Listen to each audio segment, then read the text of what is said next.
Hey everyone, it's Rihanna and welcome to part 4 of my DVD collection. Today I'm going to be showing you what is on the mystical magical shelves that you should be able to see but can't, and then some random DVDs that are just scattered across my bedroom. We're going to start off with the random DVDs. I am aware that these are not in alphabetical order, and yes, it makes me as OCD as it probably makes you. First up we have Star Trek and Star Trek Into Darkness. Star Trek's pretty good, the villain's a little bit weak, not gonna lie to you, but I love being reintroduced to this new Star Trek universe. And then we have Star Trek Into Darkness, which is so good. The main villain, played by Benedict Cumberbatch, is awesome and I just love the cast, I love the action sequences. J.J. Abrams is so good at doing sci-fi action, which gives me all the faith in the world for The Force Awakens. I don't know if you guys know, but I actually have a cat called Spock. Yep, I live in a house full of Trekkies. Hate is gonna hate, but yes, Star Wars prequels. Phantom Menace and Return of the Sith aren't that bad. Attack of the Clones is bad, but the other two, not so bad. Michael Jordan plus Looney Tunes equals yes. The Shawshank Redemption. What? I don't know what to say. I guess Hot Fuzz and The World's End should probably be next to Shaun of the Dead. I'm getting really OCD about where these go now. Hot Fuzz is my favourite out of the Three Flavours Cornetto Trilogy. It's hilarious, I rewatch it all the time, the comedy is just golden. The World's End is my least favourite out of the Three Flavours Cornetto Trilogy. It's still pretty good, but not as good as Shaun of the Dead and Hot Fuzz. And we have this X-Men box set. We have X-Men 1.5, don't even ask me what that is, and X2. We don't own X3 for a very good reason, because it sucks. School of Rock is amazing and underrated as a Linklater film. Oh my goodness, this film will always be hilarious. Saving Mr. Banks made me laugh and cry and turn into a 5-year-old all in the same film. The Mummy and The Mummy Returns, two of my favourite guilty pleasure movies. I do not even care. The action in these are great, the comedy in these are great. I love ancient Egypt history, and John Hannah is awesome. Yeah, we own the first two because the third one is not good. Kingsman, The Secret Service, one of my favourite films of 2015 so far. I love Matthew Vaughn's action direction, I love the characters, I just love the whole old school spy effect. It's just so good. This Indiana Jones box set has the Raiders of the Lost Ark, the Temple of Doom and the Last Crusade in it. I love these films, so nostalgic, and just Harrison Ford is such a badass. And my next door neighbour's dog.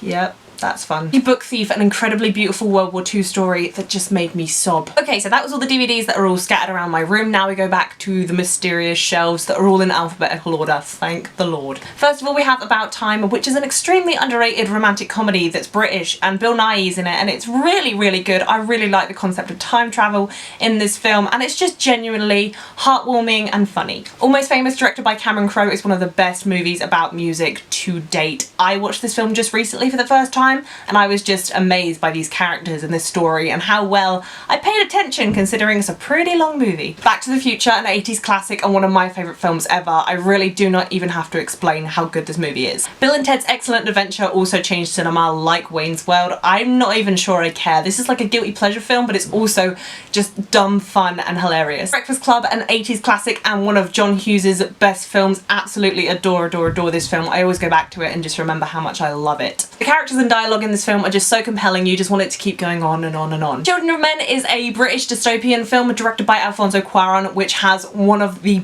best one-shot shots ever I've seen in a film. My heart stopped for a whole minute while watching that scene in particular. If you've seen it, you'll know what I mean. If you haven't, watch this film. A great dystopian film, and that one shot is just mind-blowing. Curious Case of Benjamin Button, a film directed by David Fincher starring Brad Pitt and Cate Blanchett, has really, really great performances in this film. It's very, very interesting. Really long film though. Incredibly well made, like any other Fincher movies. I just like his other movies more. The Departed, a Martin Scorsese masterpiece. Absolutely love this film. The acting's great, the direction's great, everything is just amazing. I was gonna sing the theme song for Django Unchained, but then I didn't want to get embarrassed about it. But Django Unchained is just full of bloodthirsty characters. Christoph Waltz is great in the film. Leonardo DiCaprio gives such a good performance, and just the direction, the action, the Quentin Tarantino is so good. This is the Swedish version of The Girl with the Dragon Tattoo starring Naomi Rapace. I actually haven't seen this film yet. Really, really want to watch all three of these films. I like the David Fincher film, so hopefully I'll enjoy these. The Godfather collection, which includes 1, 2 and 3 and bonus features. I've seen the first Godfather film and it's just amazing. I'm still to watch the next two though. Gone Girl is the latest masterpiece from David Fincher. Everything is so perfect in this film, from the acting to the writing and the storytelling.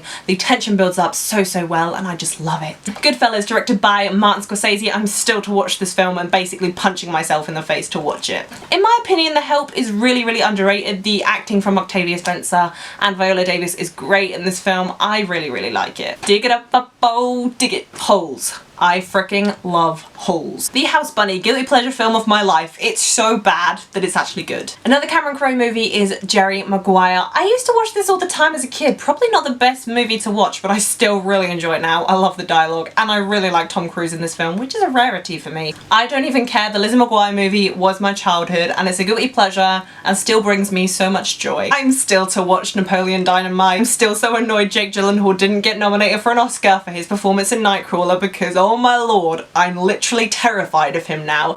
Nightcrawler has some of the best cinematography I saw last year. Amazing direction for first-time director Dan Gilroy, and Jake Gyllenhaal is just so good. It's mind-blowing. Pleasantville was one of the biggest movie surprises I've had in my film experience, starring Reese Witherspoon and Tobey Maguire. The jokes are super sharp, it's a great comedy drama. And it's really underrated, guys, watch Pleasantville. Raging Bull is another Martin Scorsese film I really need to watch. Oh. Treasure Planet is one of the most, if not the most, underrated Disney film ever. Oh my goodness, the animation is beautiful, it's set in space, it's a retelling of Treasure Island, and just the characters and the humour. It's just one of my favourite films of all time. I haven't seen Watchmen yet. Zodiac is a slow burn and a really long watch, but the David Fincher is just booming, and I love everyone's performances in this film. I told you I own a lot of chick flicks, but I'm not even sorry, because 27 Dresses is, in my opinion, hilarious. So we've been through all of my DVDs now. There's about 200 plus, and it's growing. I really need to stop buying DVDs. It's a problem. I'm running out of space, guys. The case is full, the shelf is full. I have nowhere to put them. Anyway, thank you guys so much for watching the last part of my DVD collection. I really hope you guys enjoyed. Let me know what you thought of the films I mentioned down below in the comment. Like this video, please be sure to give it a thumbs up, and if you haven't already, please subscribe to my channel. I do movie reviews and TV reviews and all that lovely stuff. As always, thank you guys so much for watching. That's all I have for you today. Bye!